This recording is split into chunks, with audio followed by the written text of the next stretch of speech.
মাধ্যমিকের পরীক্ষার্থী বন্ধুরা, তোমাদের ভূগোল সাবজেক্টের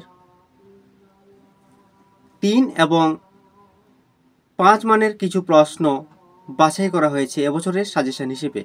অর্থাৎ ভূগোল সাবজেক্টের তৃতীয় অধ্যায় থেকে 3 এবং 5 মানের কিছু সম্ভাব্য প্রশ্ন বাছাই করা হয়েছে, তাই ভিডিওটি মনোযোগ সহকারে দেখবে। শুরু করছি। প্রথম প্রশ্ন 3 মানের, শৈবাল সাগরের উৎপত্তি কেন হয়? দ্বিতীয় প্রশ্ন, সমুদ্র স্রোত ও সমুদ্র তরঙ্গের মধ্যে পার্থক্য লেখো।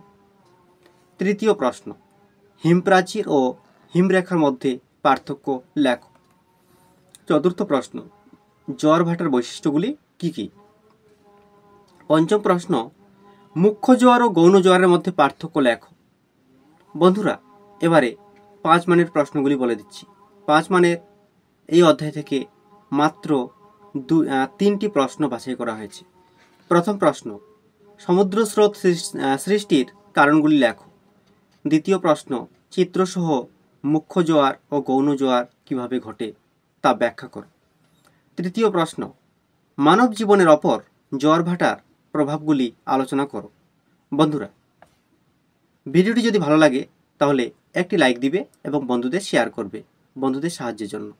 আর চ্যানেলে যদি প্রথম ভিডিও দেখে থাকো তাহলে অবশ্যই চ্যানেলটি সাবস্ক্রাইব করে আমাদের সঙ্গে থাকবে এই ধরনের সাজেশন ভিডিওগুলো পাওয়ার জন্য। ও হ্যাঁ, নিজের মূল্যবান মতামত কমেন্ট বক্সে জানাবে। ভিডিওটি সম্পূর্ণ দেখার জন্য অসংখ্য ধন্যবাদ।